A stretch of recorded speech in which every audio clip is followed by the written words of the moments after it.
Hi friends, വീണ്ടും flaming തിങ്സിലേക്ക് എല്ലാ കൂട്ടുകാർക്കും സ്വാഗതം. അപ്പോൾ കുടുംബസ്ഥൻ സിനിമ ഞാൻ ഇന്ന് പോയി കണ്ടു. ഈ സിനിമയ്ക്ക് വേണ്ടി 2-3 ദിവസമായിട്ട് ഞാൻ തിയേറ്ററിൽ ട്രൈ ചെയ്യുന്നു. ടിക്കറ്റ് കിട്ടുന്നില്ല. കാരണം എന്താണെന്ന് വെച്ചാൽ ടിക്കറ്റ് അവിടെ ഹൗസ്ഫുൾ ആയതുകൊണ്ടല്ല, ടിക്കറ്റ് എടുക്കാൻ ആളില്ല. അപ്പോൾ സിനിമയ്ക്ക് പോയി സിനിമ കണ്ടു. അപ്പോൾ ഇങ്ങനെ ടിക്കറ്റ് എടുക്കാൻ ആളില്ലാത്ത പല സിനിമകളും ഞാൻ പോയി കാണുമ്പോൾ 5 പൈസയ്ക്ക് ഉണ്ടാവില്ല. അതേസമയം ചില സിനിമകൾ നന്നായിട്ടുണ്ടാവും, പക്ഷേ എന്നാലും ആൾ വരാത്തതായിരിക്കും. അപ്പോൾ ഈ സിനിമ എങ്ങനെ ഉണ്ടായിരുന്നു എന്നുള്ള എൻ്റെ പേഴ്സണൽ ഒപ്പീനിയനിലേക്ക് ഞാൻ കടക്കുകയാണ്.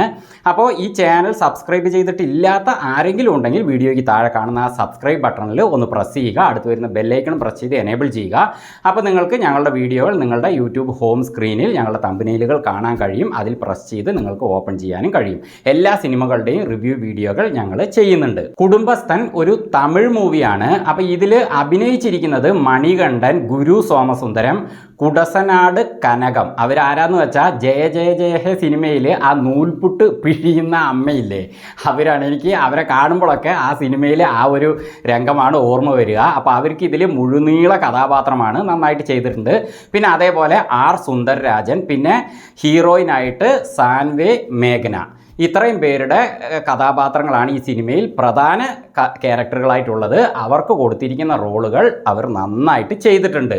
പിന്നെ ഇതിലെ ഈ പറഞ്ഞ ആ കഥാപാത്രങ്ങളിൽ ഏറ്റവും പ്രധാന കഥാപാത്രം എന്ന് പറയുന്നത് മണികണ്ഠനാണ്. ഹീറോ ആണ് അദ്ദേഹം ഈ സിനിമയിൽ.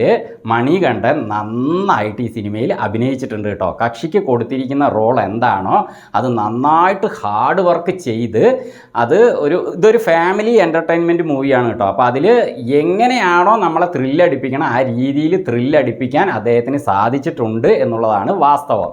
അപ്പോൾ നന്നായിട്ട് മണികണ്ഠൻ ഇതിൽ അഭിനയിച്ചിട്ടുണ്ട്. ശരിക്ക് അദ്ദേഹത്തിൻ്റെ ഒരു ആദ്യത്തെ ഹീറോ ഫിലിമാണ്, മുഴുനീള ഹീറോ ഫിലിമാണിത്. അപ്പോൾ എന്തായാലും ഇനി ഇവിടുന്ന് അങ്ങോട്ട് ഹീറോ ആയിട്ട് കുറേ സിനിമകൾ അദ്ദേഹത്തിന് കിട്ടുമെന്നുള്ള കാര്യം ഉറപ്പാണ്. അങ്ങനെ ഒരു അഭിനയ മികവ് അദ്ദേഹം ചെയ്തിട്ടുണ്ട്. ശരിക്കും അദ്ദേഹം സീരിയൽ ആക്ടറൊക്കെ ആണ്, പക്ഷേ ഇതിൽ ഒരു സിനിമാ നടനായിട്ട് അങ്ങനെ ഉദിച്ചിട്ടുണ്ട് എന്ന് തന്നെ പറയാം. ഇനി ഈ സിനിമ എങ്ങനെയാണെന്ന് വെച്ചാൽ, കഥയും കാര്യങ്ങളൊക്കെ എങ്ങനെയാണെന്ന് വെച്ചാൽ, ഈ മാരേജ് ചെയ്തവർ, അതേപോലെ ഇനി വിവാഹം കഴിക്കാൻ പോകുന്നവർ, അവരൊക്കെ തീർച്ചയായിട്ടും ഈ സിനിമ കണ്ടിരിക്കേണ്ടതാണ് എന്ന് എനിക്ക് പറയാൻ കഴിയും. കാരണം നമ്മുടെ ലൈഫിൽ വരുന്ന സാമ്പത്തികമായ വീഴ്ചകൾക്ക് മേലെയുള്ള വീഴ്ചകളൊക്കെ വരുമ്പോൾ അതിൽ നിന്ന് അതിജീവിക്കാൻ, അതിലെ വിജയിക്കാനൊക്കെയുള്ള ആ നെട്ടോട്ടം, അതൊക്കെ ഈ സിനിമയിൽ വളരെ ത്രില്ലിങ്ങോടെയും അതേപോലെ കോമഡി രൂപത്തിലും അവതരിപ്പിച്ചിട്ടുണ്ട്. അത് നമുക്ക് ശരിക്കും എൻജോയ് ചെയ്യാൻ പറ്റുന്നുണ്ട്. അപ്പം നമ്മൾ ഒരു കുടുംബസ്ഥനായി കഴിഞ്ഞാൽ, കുടുംബസ്ഥൻ എന്ന് പറഞ്ഞാൽ കുടുംബം നയിക്കുന്ന ആളായി കഴിഞ്ഞാൽ നമ്മൾ എവിടെയൊക്കെ താഴ്ന്നു കൊടുക്കണം, എവിടെയൊക്കെ മസിൽ പിടിക്കണം എന്നൊക്കെ ഈ സിനിമ നമ്മളെ പഠിപ്പിക്കുന്നുണ്ട് എന്ന് തന്നെ എനിക്ക് പറയാൻ കഴിയും. നല്ലൊരു ഫാമിലി എൻ്റർടൈൻമെൻറ്റ് മൂവി തന്നെയാണ്. അപ്പോൾ ഇതിൻ്റെ ഡയറക്ഷൻ ചെയ്തിരിക്കുന്നത് രാജേശ്വർ കലൈസാമിയാണ്. കക്ഷി നല്ല രീതിയിൽ തന്നെ ഇതിൽ ഡയറക്ഷൻ ചെയ്തിട്ടുണ്ട്. അതുകൊണ്ടാണ് ഈ സിനിമ നമുക്ക് ഇത്രയധികം എൻജോയ് ചെയ്യാൻ പറ്റുന്നത്. എവിടെയും ഒരു ലാഗില്ല, കറക്റ്റായിട്ട് തന്നെ ഒരു ആവശ്യമില്ലാത്ത ഒരു സീന് പോലും ഈ സിനിമയിൽ ഞാൻ കണ്ടില്ല. എല്ലാ ആവശ്യമുള്ള കാര്യങ്ങൾ, അതേപോലെ ഈ സിനിമയിൽ ഗുണ്ടകളായിട്ട് അഭിനയിച്ചിരിക്കുന്നവർ പോലും നന്നായിട്ട് അഭിനയിച്ചിട്ടുണ്ട് എന്നുള്ളതാണ് വാസ്തവം.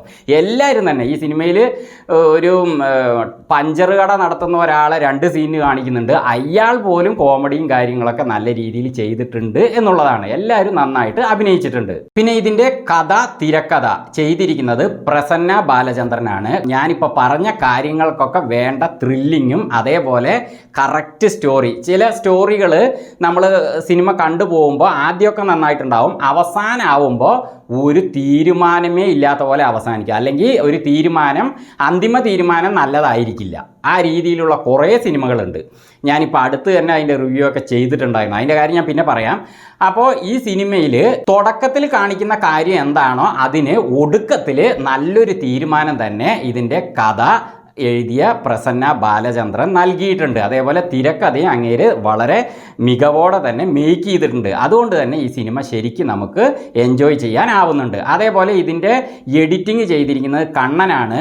അപ്പോൾ ഇതിലെ കുടുംബം നയിക്കുന്ന ആളായ മണികണ്ഠൻ്റെ കീശയിലെ കാശ് തീരുമ്പോൾ അത് എത്ര രൂപയൊക്കെ തീരുന്നു എന്നുള്ളതടക്കം എഡിറ്റിങ്ങിലൂടെ അവിടെ കാണുന്ന കാറിൽ, അതേപോലെ അവിടെ കാണുന്ന ചുമരിൽ, അതേപോലെ സ്ക്രീനിലൊക്കെ അത് എഴുതി വരുന്നു. അതായത് കുറഞ്ഞു വരുന്നതൊക്കെ എഴുതിയൊക്കെ വരുന്നതൊക്കെ നല്ല രീതിയിൽ തന്നെ അവർ ഇതിൽ ഒരു എഴുത്തായിട്ട് കാണിക്കുന്നുണ്ട്. ആവശ്യമുള്ള ഭാഗങ്ങളെ മാത്രം കോർത്തിണക്കി കണ്ണൻ ഈ സിനിമയ്ക്ക് എഡിറ്റിംഗ് ചെയ്തിട്ടുണ്ട്. അപ്പോൾ ലാഗൊന്നും ഇല്ലാതെ, ബോറടിക്കാതെ, ത്രില്ലിങ്ങോടെ, കോമഡി ആസ്വദിച്ചുകൊണ്ട് കണ്ടിരിക്കാൻ പറ്റിയ ഒരു നല്ല ഫാമിലി എന്റർടൈൻമെന്റ് മൂവി തന്നെയാണ് കുടുംബസ്ഥൻ. പണത്തിന് മേലെ പരുന്തും പറക്കില്ല എന്ന് പറയാറുണ്ടല്ലോ. അപ്പം അതിനെ ബേസ് ചെയ്തുകൊണ്ട് ഒരു കുടുംബം നയിക്കുന്നവൻ എങ്ങനെയൊക്കെ ആയിരിക്കണം എന്നുള്ളത് ഈ സിനിമ സമൂഹത്തിന് മെസ്സേജ് ആയിട്ട് നൽകുന്നു. അപ്പം ഇതിനു മുമ്പ് ഞാൻ ചെയ്ത റിവ്യൂ വീഡിയോ ഏതാണെന്ന് വെച്ചാൽ പറന്ന് ചെല്ലാൻ മൂവിയുടെ ആയിരുന്നു. അപ്പോൾ ആ സിനിമയുടെ അവസ്ഥ എന്താണെന്ന് ഞാൻ ആ വീഡിയോയിൽ പറഞ്ഞിട്ടുണ്ടായിരുന്നു.